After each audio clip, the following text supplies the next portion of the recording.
अस्सलाम वालेकुम, मैं हूं साजिद हसन। आप मेरा YouTube चैनल देख रहे हैं। वर्ल्ड कप तो दूर की बात है, एशिया कप से पहले पाकिस्तानी टीम जो है और पाकिस्तान के खास तौर पर कप्तान जिनको हम किंग बाबर के नाम से याद करते हैं और जानते हैं, मानते हैं, वो जो है वो ट्रैक पर आते हुए नजर आ रहे हैं। पाकिस्तान क्रिकेट बोर्ड जो है उसका क़िबला भी दुरुस्त होता हुआ नजर आ रहा है। आज की वीडियो के अंदर हम आपको बताएंगे कि किस तरह पाकिस्तान जो है वो पटरी के ऊपर आता हुआ नजर आ रहा है। उनकी टीम जो है और उनके खिलाड़ी और ख़ास तौर पर उनके कप्तान जिन्होंने आखिरी LPL के मैच के अंदर 50 बनाई है और इस तरह साबित कर दिया है कि अब बाबर आजम जो है फॉर्म के अंदर आ चुके हैं। और उसके बाद अब आने वाले दिनों के अंदर वर्ल्ड कप, एशिया कप और उससे पहले अफगानिस्तान की जो सीरीज है इसके अंदर बाबर आजम जो है वो रन्स उगलते हुए नजर आएंगे। याद रहे कि बाबर आजम का बल्ला जो है वो पिछली 4 इनिंग के अंदर, यानी कि जो श्रीलंका के अंदर सीरीज हुई थी टेस्ट मैच की, उसके अंदर उन्होंने कोई खातिर खा कारकर्दगी नहीं दिखाई थी, लेकिन उनकी टीम ने बहुत बेहतरीन परफॉर्म किया था और उनकी कप्तानी निखर कर सामने आई थी।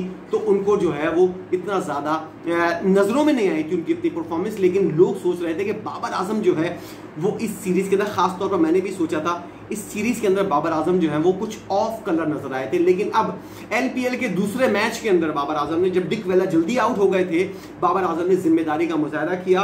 स्ट्राइक रेट का मामला जो है वो इस वक्त अब ज़रा साइड के अंदर रख दें, क्योंकि T20 का मामला है और T20 बहुत अरसे तक इस वक्त हमारे लाइन के ऊपर नहीं है, हमारे रूट के ऊपर नहीं है। इसलिए T20 और इसका स्ट्राइक रेट जो है उसको ज़रा साइड के अंदर कर दे। बाबर आजम की 50 के ऊपर अगर फोकस करें तो बाबर आजम ने इंतहाई उम्दा परफॉर्मेंस का मुजाहरा किया और अपनी फॉर्म को वापस लेकर आए। जैसा होता है ना कि खिलाड़ी जो है उसकी फॉर्म दूर है और वो खुद जाकर मेहनत कर अपनी फॉर्म को वापस लाता है, ऐसे ही कुछ तगदो करते हुए, मेहनत करते हुए हमको बाबर आजम नजर आए और उसकी वजह से उन्होंने 50 स्कोर की और अपनी टीम को फतह भी दिलवाई। उनकी 50 की वजह से उनकी टीम जो है, खास तौर पर नसीम शाह की बॉलिंग, दूसरा खिलाड़ी जो पाकिस्तान के लिए अच्छा साबित होगा वो नसीम शाह है। उसकी बॉलिंग के अंदर निखार आ रहा है। T20 के अंदर वो रिवर्स स्विंग करता हुआ नजर आ रहा है। बाबर आजम और नसीम शाह आखिरी टेस्ट मैच के अंदर, नसीम शाह जो है आखिरी इनिंग के अंदर जिस तरह उन्होंने 3 खिलाड़ियों को आउट किया था, लग रहा था कि अब ये खिलाड़ी जो है वो ट्रैक पर वापस आता हुआ नजर आ रहा है। कुछ ऑफ कलर शाहिन शाह अफरीदी नजर आए।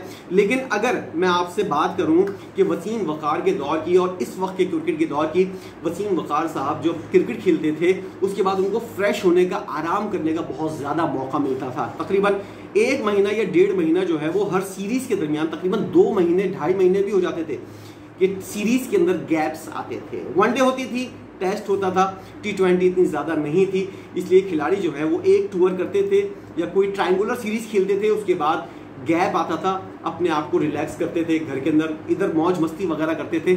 मसल्स जो हैं उनके जब सही हो जाते थे, बिल्कुल टफनेस उसकी ख़त्म हो जाती थी, उसके बाद नई सीरीज़ के लिए वो ताज़ा दम होकर आते थे।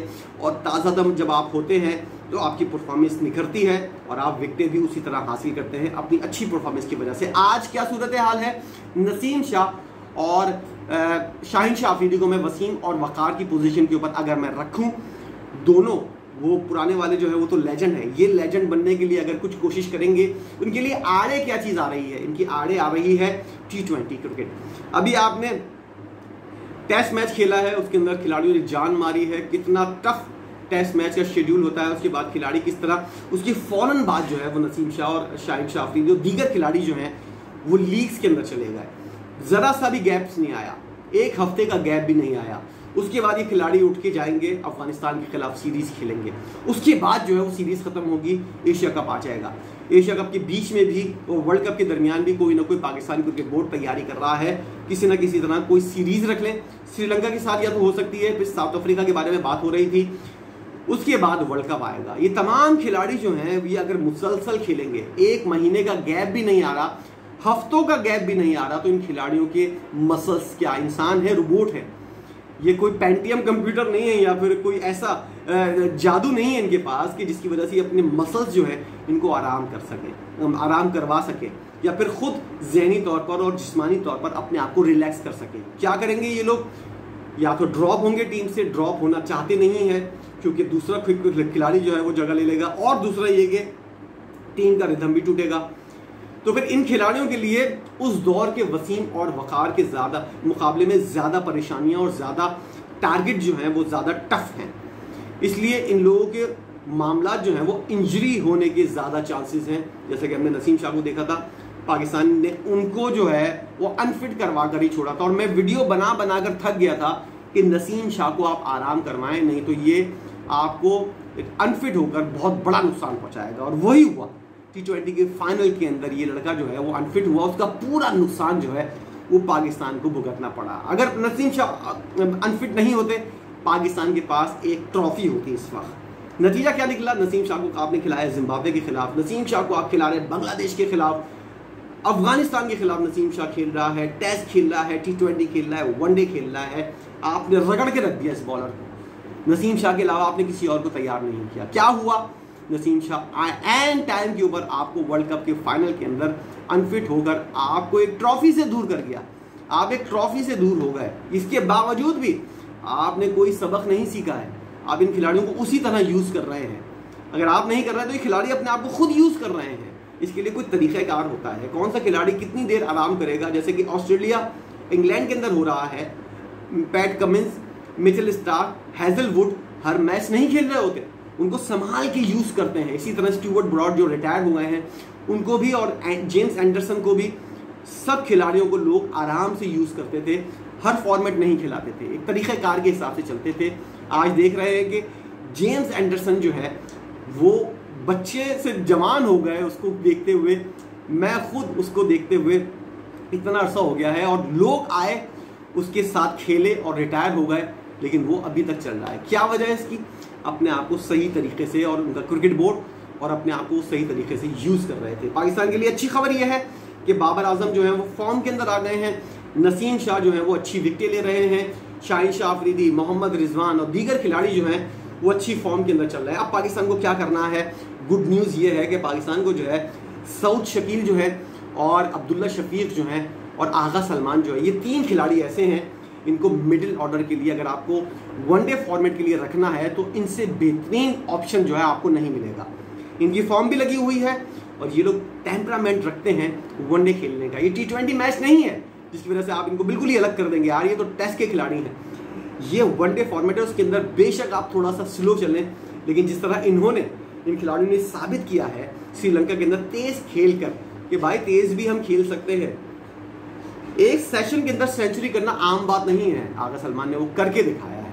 इन खिलाड़ियों ने साबित किया है कि मिडिल ऑर्डर को स्ट्रेंथ करने के लिए, इसको ताकतवर करने के लिए ये खिलाड़ी जो है वो मुकम्मल तौर पर तैयार है। शान मसूद से इस वक्त मुझे लगता है कि कोई ख़ास उम्मीद रखनी नहीं चाहिए।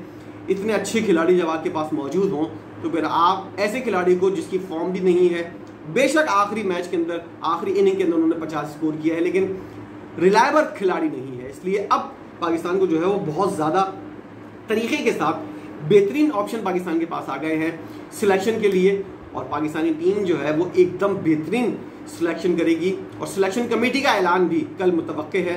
कल सिलेक्शन कमेटी का और सेंट्रल कॉन्ट्रैक्ट का खिलाड़ियों का ऐलान हो रहा है। खिलाड़ी खुश होने वाले हैं क्योंकि बेहतरीन नोटों की बरसात होने वाली है सेंट्रल कॉन्ट्रैक्ट के अंदर। मेरे सोर्सेज जो है PCB के अंदर वो ये बता रहे हैं कि सेंट्रल कॉन्ट्रैक्ट के अंदर खिलाड़ियों के 40% तक इजाफा हुआ है और खिलाड़ी जो है वो मुतमईन है। और दूसरी बात यह है कि कल सिलेक्शन कमेटी का भी ऐलान कर देंगे मिसबाहुल हक साहब, कौन कौन खिलाड़ी शामिल होगा सिलेक्शन के लिए और कौन कौन से लोग शामिल होंगे, इस बारे में कल की वीडियो के अंदर हम डिस्कस करेंगे। आज पाकिस्तान के लिए जो गुड न्यूज़ थी कि पाकिस्तानी टीम ट्रैक पर आ गई है, कौन कौन से खिलाड़ी फॉर्म के अंदर आ गए हैं, कौन कौन से हीरे पाकिस्तान को टेस्ट सीरीज से मिल चुके हैं जो बैट्समैनों की सूरत में है और मिडिल ऑर्डर को मजबूत करेंगे। इस हवाले से आपने क्या देखा, क्या राय जानी, इस वीडियो से आपने क्या हासिल किया? अगर कुछ समझ में आया तो कमेंट ज़रूर कीजिएगा। वीडियो देखने का बहुत शुक्रिया।